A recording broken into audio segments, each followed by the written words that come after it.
नमस्कार, एस्ट्रो तक में आप सबका बहुत बहुत स्वागत है। मैं हूं प्रवीण मिश्र। इस साल रक्षाबंधन के दिन राखी बांधने का शुभ मुहूर्त कितने बजे से कितने बजे तक रहेगा? भद्रा परेशान तो नहीं करेगी? क्योंकि भद्रा आ जाने की वजह से राखी बांधने में बाधा आती है, समय आगे पीछे हो जाता है, भाई बहनों को रक्षाबंधन मनाने में दिक्कत होती है। तो इस बार भद्रा की स्थिति क्या है, कब कितने बजे से कितने बजे तक रहेगी, और जब बहनें अपने भाई की कलाई में राखी बांध रही हैं तो उन्हें किन बातों का ख्याल रखना चाहिए, क्या करना चाहिए, क्या नहीं करना चाहिए, सब कुछ आइए जानते हैं। रक्षाबंधन का ये पावन पर्व प्रेम का पर्व है, विश्वास का पर्व है, भाई बहन के पवित्र बंधन का पर्व है। ये एक ऐसा दिन होता है जिस दिन बहनें अपने भाई की कलाई में राखी बांधकर उनकी लंबी आयु के लिए भगवान से प्रार्थना करती हैं, उनकी अच्छी सेहत के लिए भगवान से प्रार्थना करती हैं। परिवार में प्रेम को बढ़ाने वाला ये पर्व है। ये पर्व सिर्फ भाई बहन का पर्व नहीं है, परिवार की एकजुटता का पर्व है। जिस दिन भाई बहन घर में होते हैं, माता पिता घर में होते हैं, और जो हमारे करीबी रिश्तेदार हैं वो किसी न किसी माध्यम से घर में होते हैं। तो ये जो पर्व है, हमारे जो भारतीय संस्कृति है, ये उसकी एकजुटता का, रिश्तों में मिठास का पर्व है। तो आइए सीधे सीधे बात करते हैं कि इस बार भद्रा कब रहेगी और राखी बांधने का शुभ मुहूर्त कितने बजे से कितने बजे तक रहेगा। पंचांग के अनुसार सावन मास की पूर्णिमा तिथि 8 अगस्त को दोपहर 2:12 से शुरू होगी और 9 अगस्त को दोपहर 1:21 पर समाप्त हो जाएगी।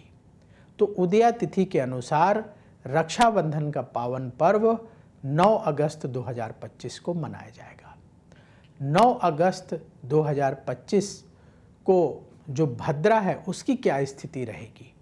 तो पंचांग के अनुसार भद्रा का जो साया है 9 अगस्त को तड़के सुबह 1:52 पर ही समाप्त हो जाएगा। यानी जब आप 9 अगस्त को सुबह सोकर उठेंगे तो भद्रा का साया नहीं रहेगा। तो इस बार ये बड़ी अच्छी बात है कि भद्रा कोई बाधा नहीं डालने वाली। आप जो है सुबह से ही अपने भाई की कलाई पर राखी बांधने का कार्यक्रम शुरू कर सकते हैं। तो 9 अगस्त को पूरे दिन रक्षाबंधन का पावन पर्व मनाया जाएगा। जो सबसे अच्छा शुभ मुहूर्त है, सबसे अच्छा समय है राखी बांधने का, वो 9 अगस्त को सुबह 6 बजे से लेकर के दोपहर 1:15 तक, ये सबसे ज़्यादा शुभ मुहूर्त है। इस मुहूर्त में आप अपने भाई को अवश्य राखी बांध दें। तो लंबा समय मिल रहा है आपको, लगभग 6 बजे से लेके 1:15, मान लीजिए कि लगभग 7 घंटे का समय आपको मिल गया। तो बहनें जो आसपास रहती हैं आराम से जा सकती हैं, भाई को राखी बांध के आ सकती हैं। जिनके 2-3 भाई हैं, 2-3 जगह जिनको जाना है तो वो भी जा सकती हैं, और भाई भी जा सकते हैं अपनी बहनों के घर। तो अच्छा समय मिल गया है लोगों को, और आप रक्षाबंधन का पर्व खुशी खुशी मना सकते हैं। तो जो सुबह का समय है ये बड़ा उत्तम समय माना जाता है शास्त्र के हिसाब से। जो भी काम, शुभ काम अगर सुबह के बेला में किया जाए तो बहुत उत्तम होता है। तो आप कोशिश करें कि सुबह 6 बजे से लेकर के और जो 1:15 का समय है, इसमें जो पहला सुबह का टाइम है उस समय रक्षा सूत्र अपने भाई की कलाई में बांधें तो वो अति उत्तम होगा। अब बहनों को क्या करना चाहिए? देखिए, रक्षाबंधन का पावन पर्व बहुत ही पवित्र पर्व है, भाई बहन के प्रति प्रेम भाव का प्रदर्शन करने वाला पर्व है।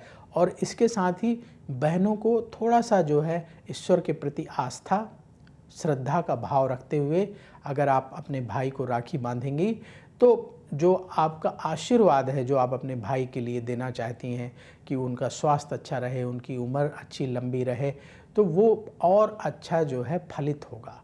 उसके लिए आपको क्या करना चाहिए कि सुबह आप कोशिश करें कि सुबह जल्दी उठ जाएं, स्नान कर लें, 6 बजे के पहले पहले स्नान कर लें। आप अपने घर के ही मंदिर में पूजन कर लीजिए और आप अपने घर में जो देवी देवता है उन्हें राखी अर्पित करिए। जो कच्चा सूत होता है, जो धागे की राखी होती है, जिसे कहते हैं धागे वाली राखी, कच्चा सूत से बनी हुई राखी, वो भगवान को अर्पित करनी चाहिए। पवित्र राखी भगवान को अर्पित करनी चाहिए। प्लास्टिक की राखी और सिंथेटिक मटेरियल से बनी हुई राखी भगवान को अर्पित ना करें।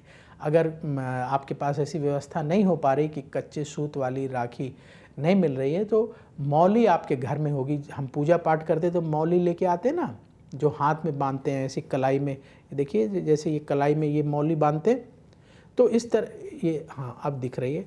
तो ये जो मौली है ये सबके घर में होती है, हम लोग पूजा पाठ के समय बांधते हैं। तो सबसे पहले आप अपने भगवान को ऐसे मौली के थोड़े छोटे छोटे टुकड़े करके भगवान को अर्पित कर दें। आपके घर में जो भगवान है, देवी देवता है, सबको छोटे छोटे टुकड़े मौली के चढ़ा दें और भगवान की आरती करें। भगवान से प्रार्थना करें कि आपके भाई को लंबी आयु मिले और भी जो आपकी मनोकामनाएं, भाई की सेहत ठीक रहे, धन दौलत प्राप्त हो, आपका भाई धनी बने, भाई को सुख सम्मान प्राप्त हो, जो जो भाव है सब भगवान के चरणों में निवेदन करें और अपने घर में खुद जो है मिठाई का प्रसाद बनाएं। अब बहनें कहेंगी कि ये तो मुश्किल काम बता दिया पंडित जी आपने कि मिठाई खुद घर में बनाएं, हम कैसे बनाएंगे, कभी हमने बनाया नहीं। तो देखिए, मिठाई का मतलब ये नहीं कि आप अपने घर में बर्फ़ी बनाएं, लड्डू ही बनाएं तभी वो मिठाई मानी जाएगी। आप अपने घर में हलवा बना लीजिए अपने हाथों से अपने भाई के लिए।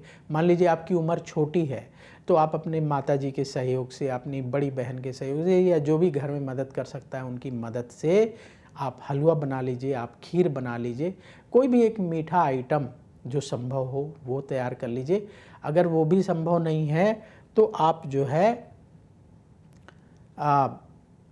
कोई भी, जैसे आप जो है शुद्ध खोया मंगा लीजिए और उसमें थोड़ा सा चीनी मिला दीजिए, खोए का पेड़ा बना लीजिए अपने घर में। तो जो संभव हो कोई मीठा आइटम कोशिश करें कि शुद्ध हो, अपने घर में बनाएं और सबसे पहले भगवान को भोग लगाएं।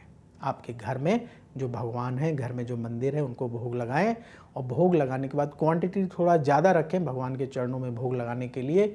और वही जो प्रसाद है वही आप अपनी राखी बांधने वाली थाली में रखिए।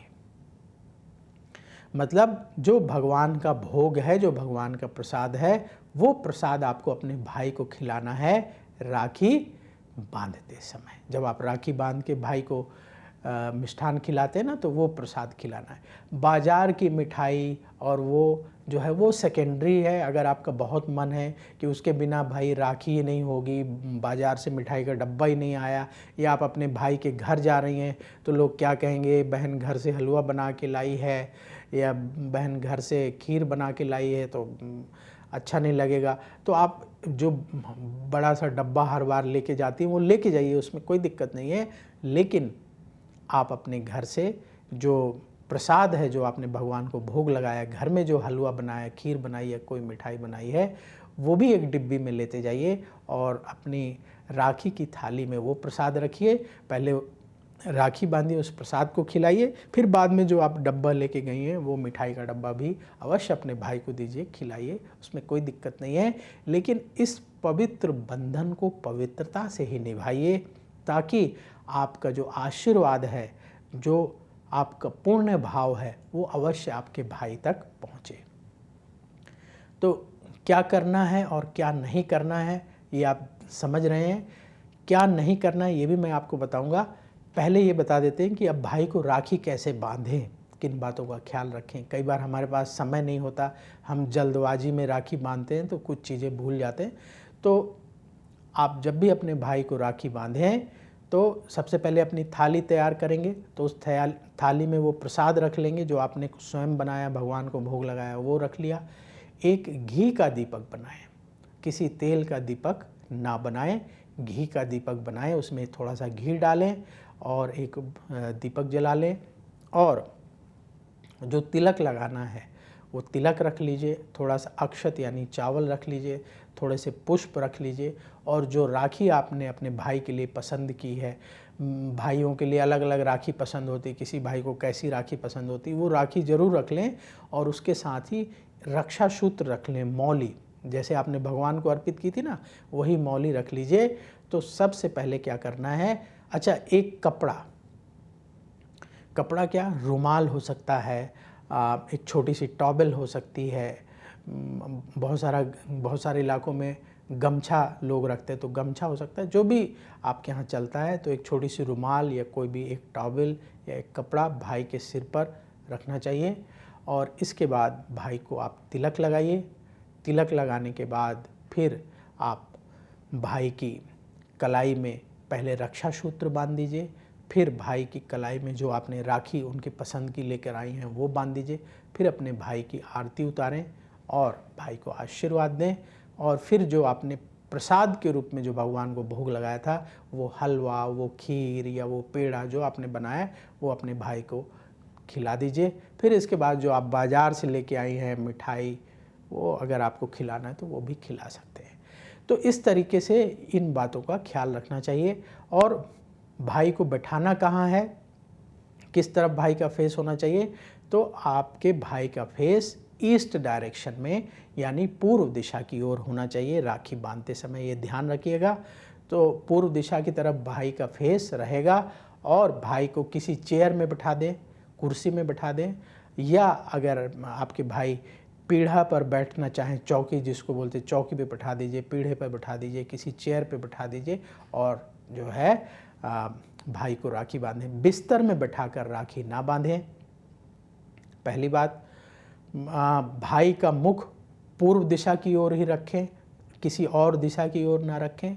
और भाई को जो है ध्यान ये रखना है कि कोई भी बाजार वाली राखी बांधने से पहले आपको मौली या रक्षा सूत्र बांधना है, पहले बाजार वाली राखी नहीं बांधनी है। इसके साथ ही जो आपने शुद्ध प्रसाद भगवान को अर्पित किया था, पहले वो खिलाना है, बाजार वाली मिठाई पहले नहीं खिलानी है। ये छोटी छोटी बातें हैं जिनका आपको ख्याल रखना है।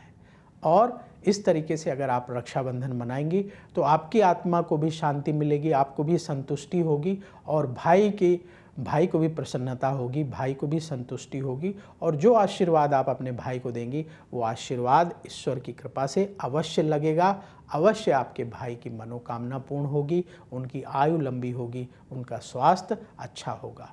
तो ये बहुत छोटी छोटी बातें हैं लेकिन ज़रूरी बातें हैं जिसका ख्याल बहनों को रखना चाहिए। और भाई अगर ये वीडियो देख रहे हैं तो भाइयों को भी रखना चाहिए। और भाई अगर वीडियो देख रहे हैं तो बहनों तक शेयर करिए, तो ताकि बहनें ये वीडियो देख सकें। ज़्यादा से ज़्यादा लोगों तक ये वीडियो पहुंचाइए ताकि हम सब अच्छे से रक्षाबंधन का पावन पर्व मना सकें।